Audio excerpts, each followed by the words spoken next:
Taip pat, jeigu žiūrėjote internete, ten buvo parašyta Rada Prija. Tai čia tiesiog yra antras vardas, kurį man suteikė mano mokytojas. Šiaip Egidijus jau papasakojo, kas yra tos vedinės žinios, tai ši paskaita taip pat remsis šiomis žiniomis. Aš pagrindę mokausi, klausau paskaitų vedinių lektorių, daugiausia rusų kalba, yra nemažai moterų. Šita paskaita irgi paruošta pagal Marijaną Polonską, jeigu taip girdėjote, kas nors tokia lektorė. Taip pat iš Anantaros paskaitų mokausi ir kitų, Tarsunovo. Ir tai va. O šios paskaitos tema būtų apie namų energetinę ir fizinę švarą. Galbūt kažkaip skamba iš pat pradžių tarsi neįdomiai, ne, ką čia tvarkytis, dabar buitis, kažkaip tai gal neįdomi atrodo tema, bet iš tikrųjų jinai labai gili ir turi didelę prasmę. Kadangi Vedose kalbama apie tai, kad namai tai yra tarsi apskritai tvarkyti namus, juos palaikyti švarius, gražius, viena iš moters pareigų. Ir namai taip pat atspindi moters protą. O jeigu žinote, kai mes keičiame protą, mes keičiame savo charakterį. Kai keičiasi mūsų charakteris, keičiasi mūsų likimas. Taigi, galim tarsi pradėti nuo tokių mažų buitinių dalykų, o visas mūsų gyvenimas gali pasikeisti, nušvisti. Ir taip toliau. Aš čia, kadangi nelabai daug dar skaičiau paskaitų, tai turiu tokią špargalikę, gal vis nieko prieš.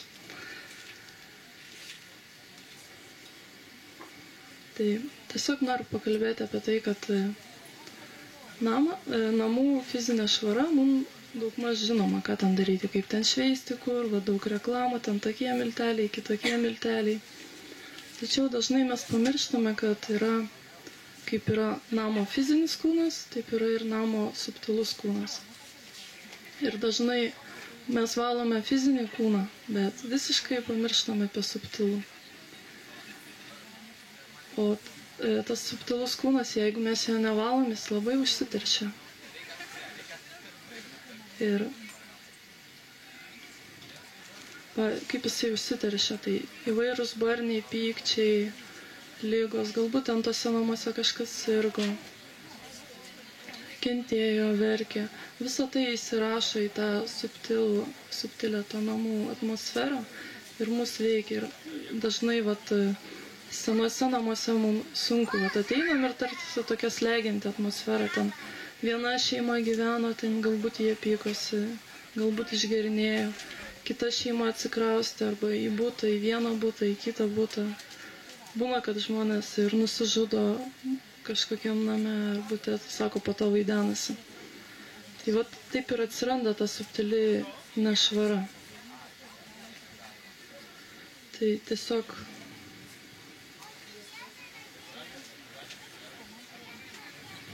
papasakosiu, kaip išvalyti tą subtilųjį planą ir taip pat papasakosiu, kas užteršia.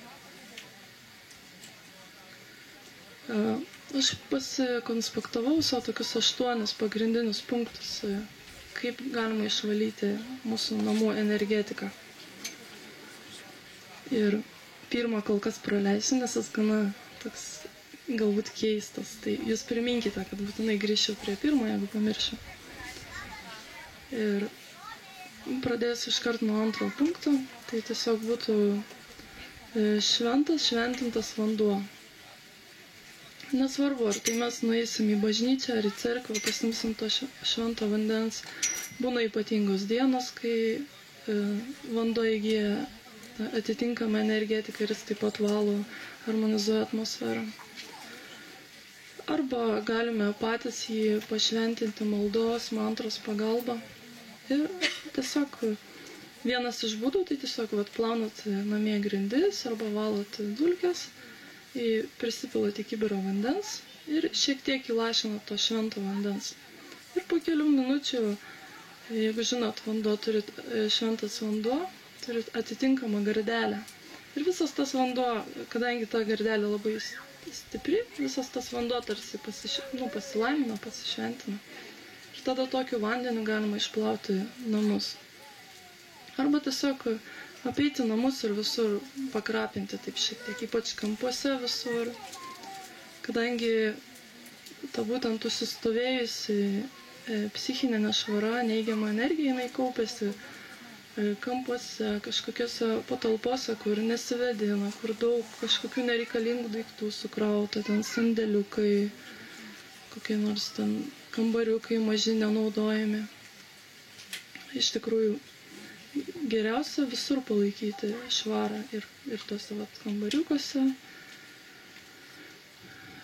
kadangi dar yra toks dalykas, kaip minėjau, kad namas tarsi atspindi moters protą. O moters protas taip pat ir labai stipriai susijęs su šeimos protu. Reiškia ir su vyru, ir su vaikais. Ir netgi kiekviena namo dalis atspindi tam tikrą gyvenimo sferą. Ar tai ten pinigai, ar tai laimė, ar tai vaikai, santykiai, saviraiška ir taip toliau. Žodžiu, kiekvienas namų kampelis kažkokią tai sritį atspindi. Ir kartais net nebūtina pažinti tą žmogų arba ten pasižiūrėti į jo horoskopą, kad ten pamatytum, kuriems sekasi, kuriems nesiseka. Kartais užtenka ateiti į jo namus, apsižiūrėti ir kas yra jautrus, kas žino tos dėsnius, gali pamatyti iš karto, kur pas jį problemos, ar ten santykiai, ar dar kažkas. Tai galima tą informaciją visą nuskaityti.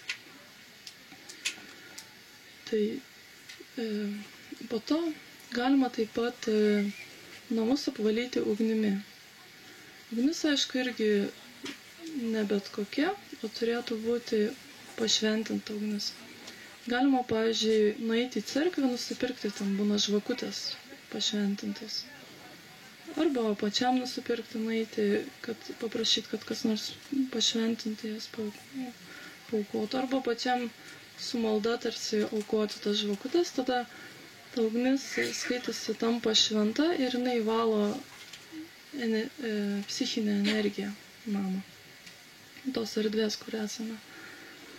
Labai taip pat gerai veikia vedinėje kultūroje priimta tokius fitiliukus naudoti su gy sviestu. Gal kažkas girdėjo?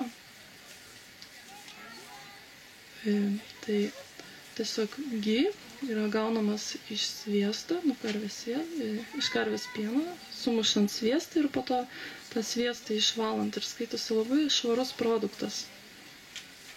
Juo netgi gydo įvairias ligas, o apskritai 100 metų išlaikytas gy, sako, yra vaistas nuo visų ligų. Tai būtent tos ugnelės tiesiog galima paimti, yra daroma tai paimama vata, jinai padaromas toks fitiliukas, aš iš tikrųjų turiu tokių, tai parodysiu. Čia.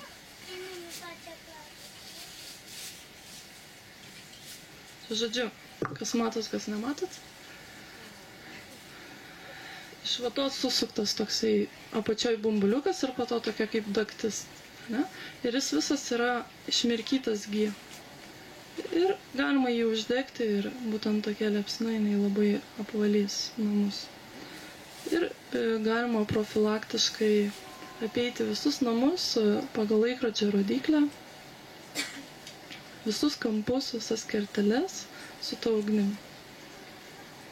Apskritai, kas pradeda naudoti šitos energetikos namų valymo priemonės, tai gali pajausti, ypač jeigu niekada tai nebuvo daryta, tai jeigu jūs išvalysite, jūs pajausite, kaip tarsi atsirado daugiau erdvės, atsirado daugiau oro, kuo kvėpuoti, atsirado tokios erdvės, kad gali net žmogus pats išsitiesti labiau, atrodo. Nes kartais būna senuose namuose ar būtuose antiek yra užteršta ta subtilus tas namo kūnas, kambario, kad jautresni žmonės, jie netgi mato, kad, pavyzdžiui, nuo sienos apie metrą kažkas ten aplipę, kažkaip nemalonu. Ir šiaip gal pajutos, kad ateina tai kokį namą, kur ten kažkas net nesinori nei prie sienos prisilies, nei ten, nei čia toks sėdi, stovi, susigūžęs. Tai va. Po to galima taip pat namus valyti, arba tiksliau ir valo, ir suteikia apsaugą įvairūs paveikslai su šventų vietų atvaizdais, su šventųjų atvaizdais, su viešpatės atvaizdais, nepriklausomai kokia tai būtų religija, ar krikščionis, ar musulmonai, ar kas ten bebūtų. Tiesiog apskritai skaitosi, namai yra neapsaugoti, jeigu nėra bent vieno paveikslėlio su kažkokiu tokiu atvaizdu. Ir žinote, anksčiau senovėje arba pas močiutės kaime praktiškai tikrai kabo Jėzus, Marija, bent jau pas mane kaime tai kabo, matydavau, žiūrėdavau, keista kažkaip atrodydavo, bet gerai.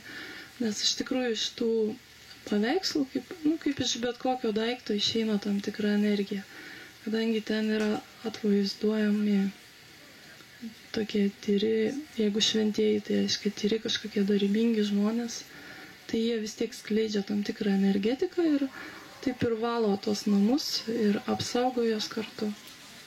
Todėl labai rekomenduoju tai turėti. Po to yra tam tikri augalai, kurie teigiamai arba neigiamai veikia namų aplinką. Tai iš Lietuvoje žinomų augalų, gal pirmiau pradėsiu apie vedinį augalą. Tai yra toksai tulasi medelis. Kas žinot, kas tai yra? Pakelkite ranką. Labai nedaug, ne?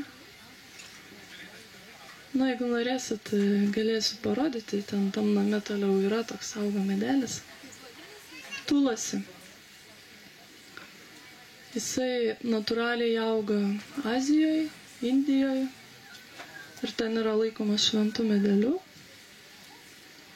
Ir jisai suteikia labai stiprią apsaugą namams, valo erdvę. Bet yra tam tikri reikalavimai, jeigu norite auginti šį medelį, tai kadangi jisai yra jautrus įvairiai energetikai, tai yra tokie vediniai kultūroje vadinami 4 principai. Tai sako, jeigu nori auginti tą medelį, tai turėtum laikytis tų 4 principų. Tai galiu pasakyti, jeigu įdomu, kad pirmas tai būtų toks kaip ahimsos principas, neprievartos principas, kad kad žmogus nevalgo produktų, kurie susiję su prievarta, reiškia mėsos produktai, kiaušiniai, žuvis. Kadangi tie produktai kažkaip tai yra sąmoningos būtybės pakankamai ir tiesiog žmogus susiteršia. O tulasi yra labai jautri tai energetikai ir patariama, kad neauginti tulasi, jeigu vartojat mėsos, pavyzdžiui, produktus. Taip pat yra dar keli produktai, kurių irgi nevartoja. Tai jeigu kam bus įdomu, galėsit paklausti, bet aš dabar taip nesiplėsiu. O po to kitas principas tai būtų nežaisti jokių azartinių žaidimų, jokių loterijų, jokių finansinių manipulacijų. Žodžiu, taip. Tokio laikytis principo. Po to nevartoti jokių svaigalų. Reiškia, šitas festivalis irgi, kaip žinote, yra be svaigalų. Jokių narkotikų, jokių kitų produktų, kurie veikia mūsų sąmonę neigiamai. Ir ketvirtas principas, tai neturėti neleistinų lytinių santykių, reiškia jokių santykių už šeimos ribų. Ir taip dar aukštesnis standartas, tai reiškia lytiniai santykiai yra tik tai vaikams, kad vaikai atsirastų. Tai va, o yra dar daugiau augalų, kurie irgi apsaugoja erdvę, valo ją, tai iš lietuviškų yra alijošius. Tai šitą gali jau auginti visi, jiem nėra teikiama jokių kažkokių ten reikalavimų, galima jau ir mėsą vartoti.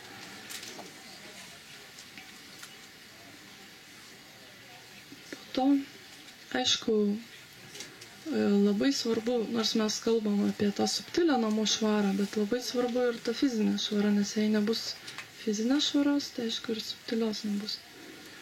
Ir pats palankiausias laikas, kurį nurodo Vedos, tai būtų tvarkytis ryte, kuo anksčiau. Jeigu kažkas dirba, tai netgi pataria prieš darbą apsitvarkyti.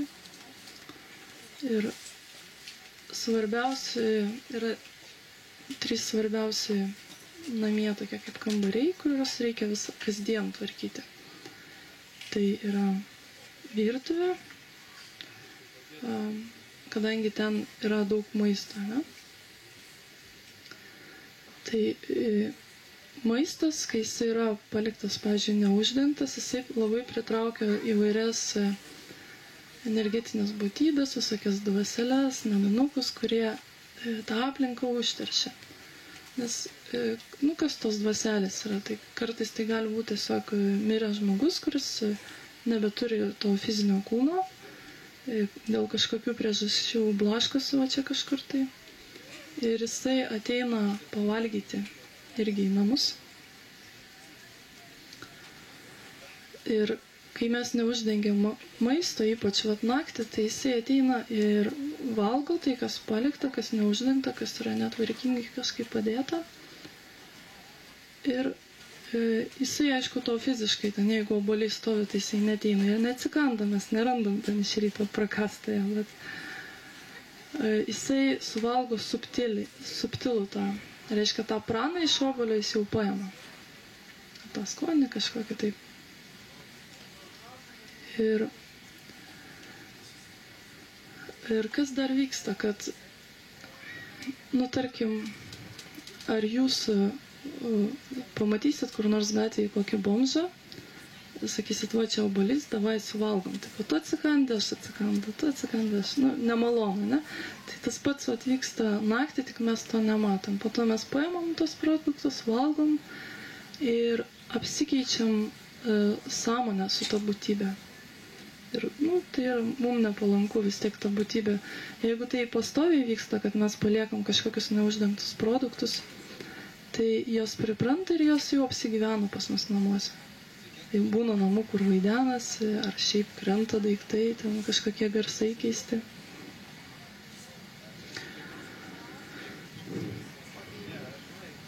Klauskit. Kaip sakot? Tai jeigu žinot, senovėje, tai būdavo tokie visokie rankšluostukai, servetėlės, tokie gaubtai, ne? Vaisiam paslėpti. Tiesiog užtenka uždengti, gali būti, kad jūsų su rankšluošiu uždengiat, ar dar kažkaip tai. Svarbiausia, kad nieko nebūtų atvirai palikta. Geriausia, jeigu tai įmanoma, sudėti kažkokias spinteles, ne? Kaip ir anksčiau duoninės būdavo, sviestinės uždengiamas, ne? Dabar kažkaip nepopuliaru, bet jeigu mes apsižiūrėsim, kaip mūsų seneliai gyveno, tai pamatysim, kad jie tai naudodavo. Gerai, jis uždarytas, tik aišku gerai dar jeigu ir šaldytuvais kažkaip supakuotas, o ne taip atvirai padėtas. Geriau yra. Taip pat reikia atkreipti dėmesį, kad, pavyzdžiui, virtuvėje, kai mes valgome, vis tiek nenori pribyra ten ir po stalų trupinių, ir ant stalo. Tai tie trupiniai taip pat pritraukia tas įvairias būtybės. Todėl ir sako, kad reikia virtuvę kasdien išplauti, kad ir po stalų neliktų tų trupinių. Taip pat kriaukliai, ten kokie maisto likučiai, dar kažkas, tai neturėtų to būti. Kitaip turėsim svečių. Gal ir nežinosim, kad jie lankosi, bet subtiliai vis tiek mus tai veiks ir pasąmonėj mes tą tarsi žinosim. Taip pat kitas dalykas, ką reikia kasdien valyti, tai yra mūsų miegamasis. Arba bent jau ta vieta, kur mes miegojam. Kadangi naktį, kai miegame, atsidaro mūsų čakros, ne? Visi žinot, kas yra čakros, ja? Kas nežino? Ar yra tokių? Nežinot, ne? Tai čakros, jeigu trumpai, tai yra 7 energetiniai centrai, kurie išsidėsto išilgai stuburo. Ir naktį būtent jie atsidaro, kai mes miegame. Ir kadangi mes nesame tokie labai šventi, tai išeina iš mūsų tokia nešvara, tarkim, iš mūsų išeina. Ir ta erdvė automatiškai užsiteršia. Todėl, kai atsikeliam, kaip minimumas tokia yra rekomendacija, tiesiog pašlakstyti vandeniu lovą. Geriausia yra išplauti po lovą, arba, nežinau, kaip jūs ten miegat, jeigu ant čiužinio, tai patraukti čiužinį, po čiužinį išplauti. Todėl gerai yra, kai lova yra ant kažkokių kojelių, kad galite po ją palysti. Ir ten, aišku, neturėtų jokių būti daiktų sukrauta. Bet bent jau minimaliai, tai tiesiog vandens pašlakstyti. Nes taip pat sako, kai žmogus užmiega, tai ir kai atsikelia, toje vietoje vis tiek apie, jei neklystu, apie valandą lieka toks tarsi jo fantomas, kuris yra tiesiogiai su juo sujungtas. Kai mes pašlakstome vandenį, jo nebelieka. O jeigu nepašlakstom, tai jis lieka ir irgi gali ateiti kažkokios būtybės, jos per jį pasijungti prie mūsų, imti iš mūsų energiją ar dar kažkaip tai. Tai už tai patariama miegamai visada išplauti. Ir taip pat vonios kambarį reikėtų kasdien įprasti grindis ten paplauti. Tai čia tokie esminiai, 3 patalpos esminės. Po to, kas dar valo tą erdvę? Tai yra garsas ir mantros. Pavyzdžiui, Anantara, kiek atsimenu, labai rekomenduoja, jeigu vyksta, kažkaip tai sunkiai slegianti atmosfera namuose galim, arba neužmiegi, tada jis rekomenduoja, pavyzdžiui, tyliai, labai tyliai, vos girdint pasileisti kokių nors šventųjų, arba kaip jie maldas skaito, arba mantrą. Tai vos girdisi praktiškai, netrukdo tai miegoti, bet iš karto labai stipriai apsaugoju kažkokios būtybės, kurios gali mums pakenkti, jos jau neteis į tą erdvę ir mes galim saugiai miegoti. O jeigu kažkas košmarus sapnuoja, irgi gali tai pritaikyti. Atsimenu, netgi Tursunovas pasakojo, kaip jisai su žmona atsikėlė į vienus namus ir už sienos labai kaimynai visą laiką pykosi, rėjosi ir skambėdavo visas namas. Tai sako, ką jis padarė, sako, paleidau mantrą. Ten tokia. Irgi šventas žmogus skaito ją ir tokį įrašą visą parą. Jis taip tyliai vos girdima. Ta prasme, nieks negirdėjo, nei tie kaimynai girdėdavo, ir jie gal čia girdėdavo. Ir sako, taip kaip pasidarė, tie kaimynai, sako, nustojo pyktis. Bent jau taip nešaukė, kad girdėtųsi viskas. Ir po to, po kiek laiko, išsikraustė jie ir po to, sako, vėl jie pradėjo pyktis. Tai, sako, iš tikrųjų, taip gana stipriai tą mantrą veikia, aš pati kartais naudoju, labai gerai padeda, iš tikrųjų padeda pailsėti daug giliau. Tas miegas toks ramesnis būna. Taip pat varpo garsas, jeigu žinote, sako, bažnyčia, kai skamba varpai, tai ten, neatsimenu kiek, bet kažkiek kilometrų spindulių netgi įvairias bakterijas nužudo tas garsas.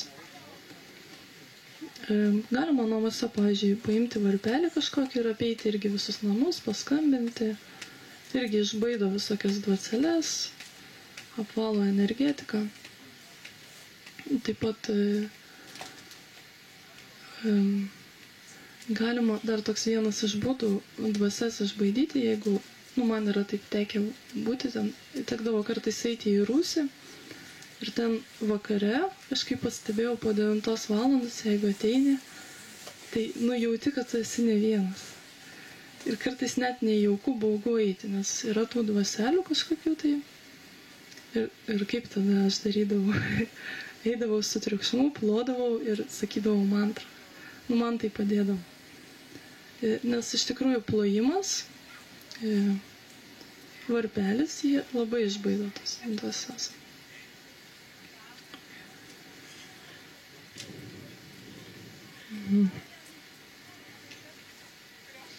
Dabar tada dar pasakysiu apie tą pirmąjį, kuris galbūt skamba kažkaip keistai, ypač kas nieko negirdėjo, bet labai stipriai valo namus ir labai gerai energetiškai valo visą tą psichinę energiją, psichinę namų kūną. Kas girdėjo apie karvės mėšalą kaip valymo priemonę?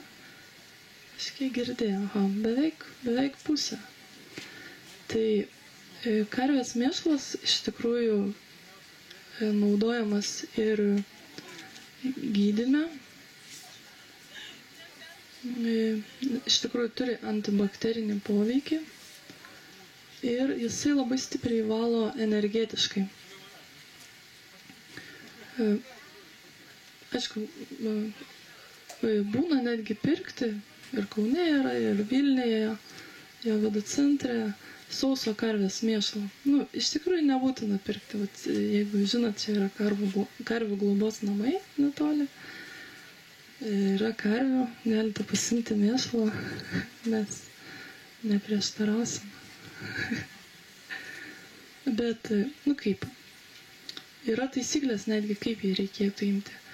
Galima jį tiesiog susidžiovinti ir kai plaunote namus į tą vandenį, į tą kibirą, kur plausite grindis, jūs paimkite gabaliuką, tikrai nereikia didelio gabaliuko ir sutrupinkite tą džiovintą karvės mėšalą.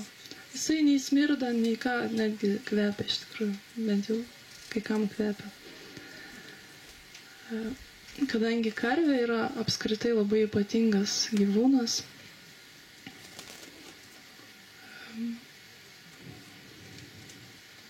jinai yra visa dorybės gunoje ir visi produktai, ką jinai duoda, yra labai vertingi ir naudingi. Ir pienas, ir šlapimas, ir mėšalas. Kadangi, kaip ir minėjau, ir ugnelė, jinai yra pati švariausia. Ir taip pat karvės mėšalas naudojamas apvalyti namų erdvę.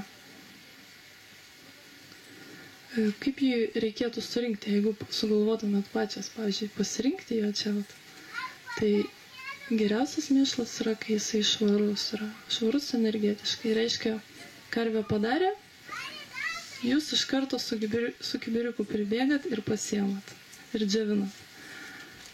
Jums reikia būti tikram, kad jokia musė ten prieš tai dar neužskrido, neatsitupė. O dar švaresnis, idealesnis būdas, tai toks mėšalas, kuris net nepalietė žemės. Čia gal jau šiek tiek sudėtingiau lakstyti paskui tą karvę, gaudyti tą kažką tai. Reiktų įspėti vietinis, kad man viskas gerai. Nes ta lektorė irgi pasakojo, kaip jinai nuėjo į vietinę fermą ten kažkur tai. Ir atėjo, sako, ar galima mėšalo? Jo, sako, galima. Sako, gėlytėm? Ne, sako, ne gėlytėm. Ką jie ten dar? Kažkaip ten daržą, šiltnamį? Ne. Tai sako, kam? Sako, gydymui. Vis tiek kreivai pasižiūrėjo, bet nieko.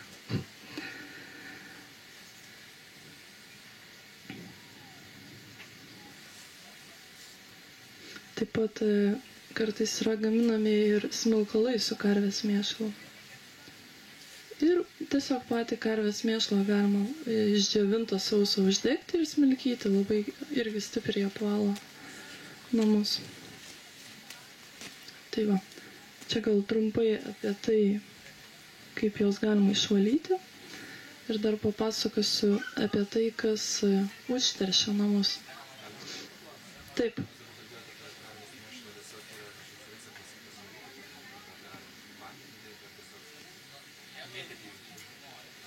Tai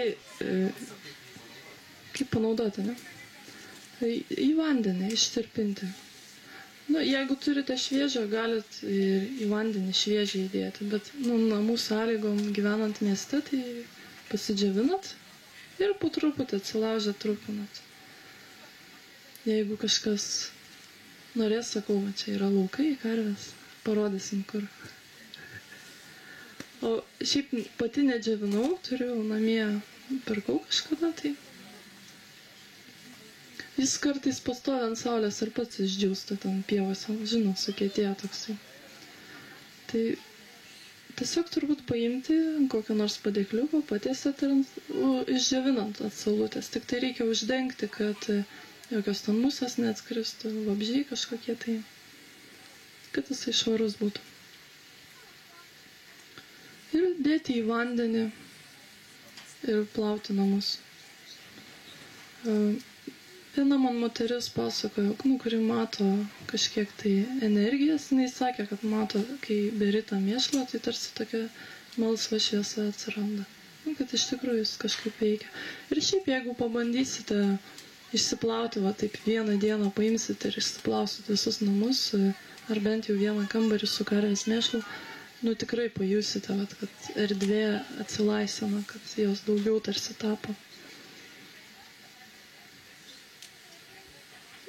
Tai jeigu turi dar klausimų iš to, kaip valyti kažką, ką dabar pakalbėjau, galite paklausti. Su veidrodžiais. Su veidrodžiais.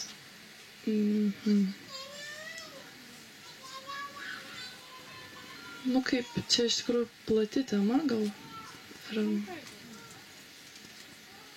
Nu kaip, nerekomenduojama namuose turėti senų veidrodžių. Nes veidrodžiuose vis tiek įsirašo viskas, kas buvo. Nu, kas vyko. Kartais žmonės paveldi ten kokį senovinį didelį veidrodį, gražų, ten rėmai gražus, dar kažką, nu, gaila išmest. Tai tokiu atveju tiesiog geriausia būtų pakeisti patį veidrodį. Nu, taip rekomenduoju. Aš pati esu pajutus, kad kartais nemalonu žiūrėti į senus veidrodžius.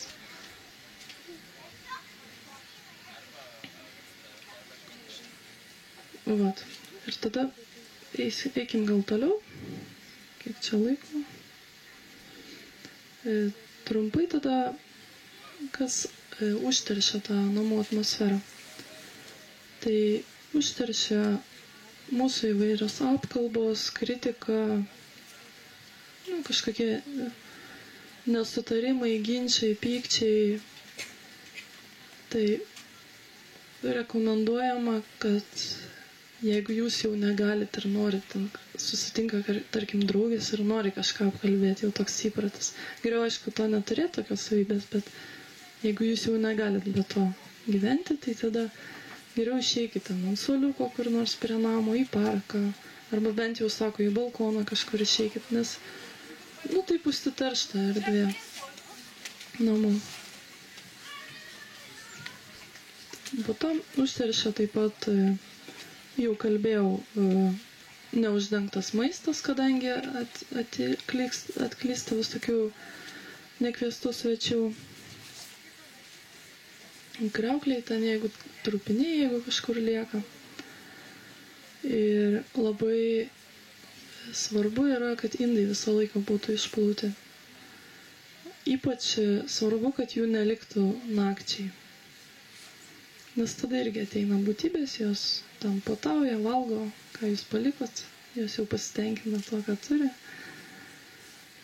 Vat, po to taip pat neigiamai veikia, jeigu tualeto durys yra atidarytos arba dangtelis yra neuždengtas. Čia gal irgi kažkas girdėjo ir pagal feng shui pagal vastų įvairiai, kad tualeto duris visą laiką turėtų būti uždarytas ir dangtelis tualeto irgi uždarytas. Po to daiktai, kurie yra mūsų namuose ir kurie turi savyje mirties energetiką. Tai, pavyzdžiui, kas tai gali būti? Tai iškamšos, ne, kažkada būdavo populiaru namuose turėti. Nu, tiesiog kažkoks gyvūnas, užkonservuotas, kažkaip tai, bet negyvas jo kūnas. Tai nerekomenduoju. Jokių, aišku, ragų, kaulų, griaučių nereikėtų namuose turėti, jie labai užteršia juos. Taip pat paveikslai su žiauriom scenom, tarkim, ten su kokiam nors sumedžiojo kokį nors vilką ir ten koks nors paveikslas ar nuotrauka ar kažkas panašaus. Nu, viskas, kas su žiauru, kur agresija, pyktis ir panašiai. Taip pat labai mūsų namus užteršia ten visokios vištų kojelės šaldytuve ar šaldiklyje. Irgi geriau neturėti.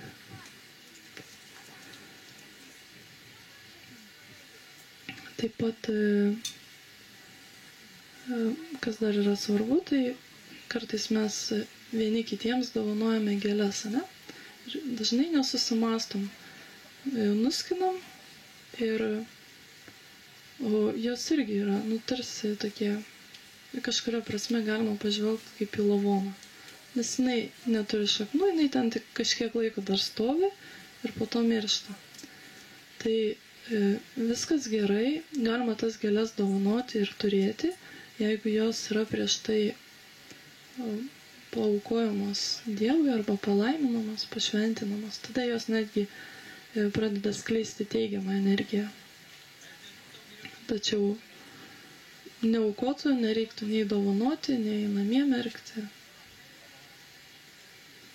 Vediniai tradicijai yra populiaru tokias girliandas daryti mokytojams, šventiem asmenim. Supina tokias ilgas ir, pavyzdžiui, ant kažkokio žmogaus atsidavusio lektoriaus pakabina, jinai būna, jinai tokią girliandą kartais po to kam nors atiduoda. Tai tokias labai gerai yra turėti namuose. Net jeigu jos sudžiūsta, jos vis tiek išlaiko. Jeigu tai buvo kažkoks šventas žmogus arba tiesiog dorybinga asmenybė, jinai išlaiko ją energetiką. Tai tiek.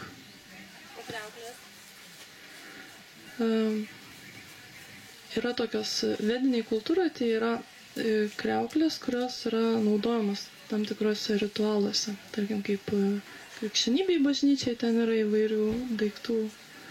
Taip ir vediniai kultūroje irgi kai kurios kriauklės yra naudojamos ritualams. Tai jos yra gerai, o šiaip tai irgi reiktų tiesiog pažiūrėti kaip į kažkokią tai gyvūno liekaną, kažkokią tai, ne? Tai gal nėra labai blogai, bet gal geriau atsisakyti. Taip, su drabužiais tas pats. Rankojiniai visokie, odiniai. Taip, jau visokios ten, irgi kažkokie lieka nuo to gyvūno. Kas tokia? Akmuo? Ne, akmuo tai viskas gerai. Kaip su ragais, taigi ragus numeta, keičia ragus, tai kodėl tie blogai? Nu, mes irgi, tarkim, kerpam nagus ir išmetam juos, ne? Nelaikom. Galim kito, kas trukdo? Tarkim, galiu papasakoti apie mūsų nagus, ne? Arba plaukai, nagai. Tai veduose tai yra sulyginama kaip nagai tarsi išmatos. Jeigu jau juos nukirpai, tai reikia iškart išmesti. Geriausia netgi, sako, tai daryti vonioj, tualete ir mesti į tualetą iš karto. Arba sudeginti. Ragai panašiai kažkaip. Tai kažkokia kūno liekana, kuri nereikalinga, kurią išmeta. Išmeta tie gyvūnai. Nerekomenduoju tiesiog. O kaip dėl jų, jeigu jie yra indaplovė? Nėra labai gerai. Jo, dabar čia mūsų technologijos pažengė, nieks nebeplauna indų. seniau skaitydavosi praktiškai vediniai kultūrai, sako, tai yra moters labai teigiamai vertinamas darbas. Jinai per tai, apskritai Vatanantara irgi savo paskaitose sako, indų plovimas tai yra savęs valymas. Save, kai indus plauni, tai save tarsi plauni. Ir yra labai palanku tai daryti, ypač moteriai. Tiesiog plauti indus savo, kitų.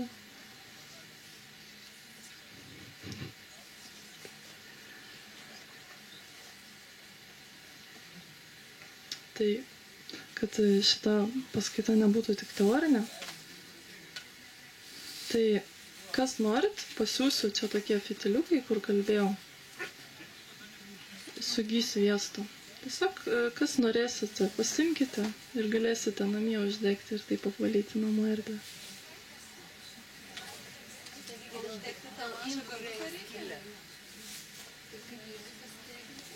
Gerai, dabar tada, kaip sakėt, kaip jos uždegti, ne? Tai būna tokios specialios, tokios kaip maža lėkštutė, tokia maža ir ant tokios kojytės, kaip taurė. Ir jinai paprastai būna iš žalvario. Tai jūs gal tokios negausite, neturėsite, jos naudojamos va šitiem fitiliukam uždegti. Bet galite tiesiog ant kažkokios metalinės lėkštutės, gal kokią žvakydę metalinę turit. Galit pauostyti, gy labai kvepia.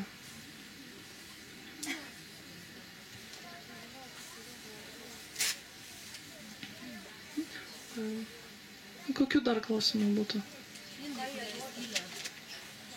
Ai, kurie įskilę. Tai nereiktų jų laikyti. Vienare. Sako, suskilę indai, suskilęs gyvenimas, bent jau aš taip esu girdėjus.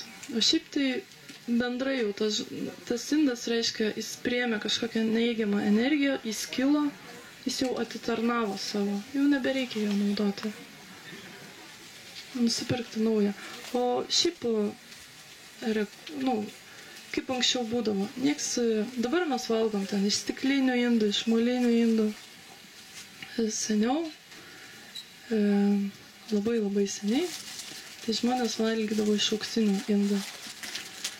Po to biški degradavo, tada valgydavo iš sidabrinių. Dar vėliau jie valgė iš metalinių.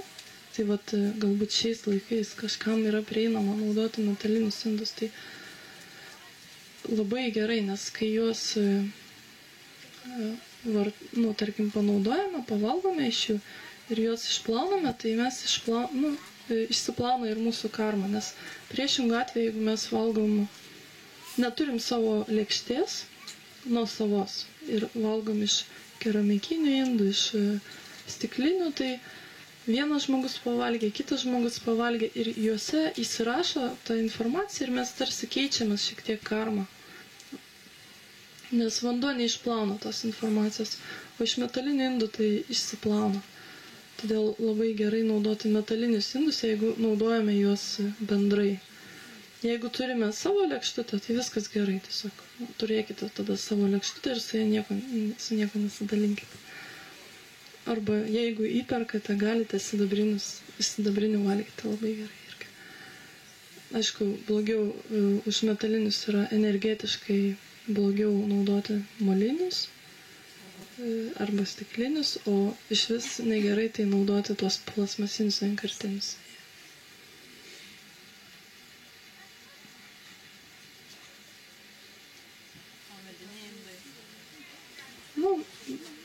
Mediniai irgi ten netokie geri.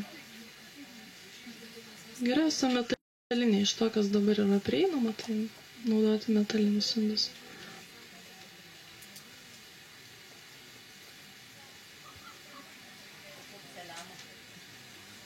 Tai irgi prie tų moliniai, keramikiniai, porcelianas.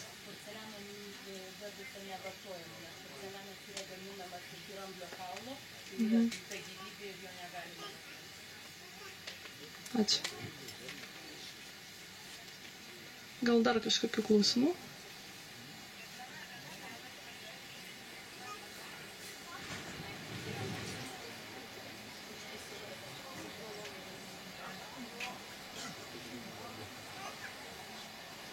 Tai linkiu pabandyti apsivalyti tuos namus, pajausti tą švarę energetiką.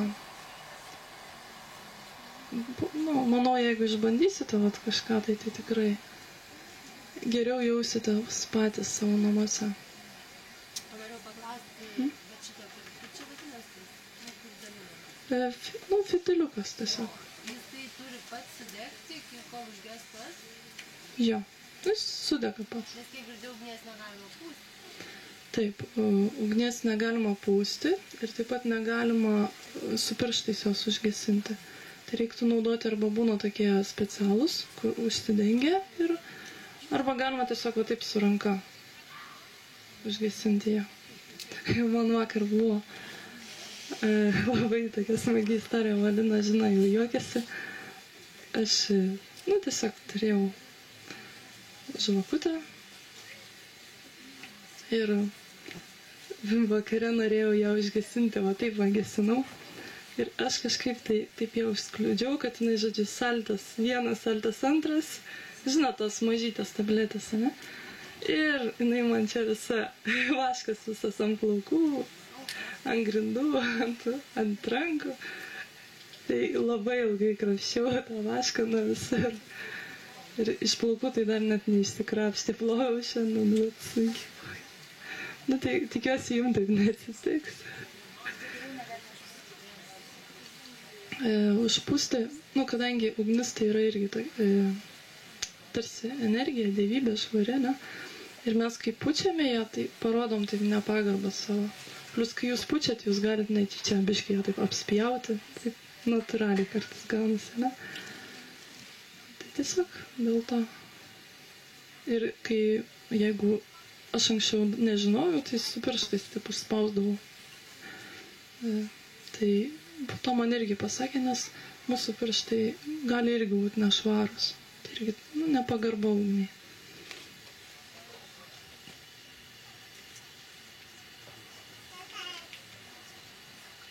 Tai va, turbūt tiek.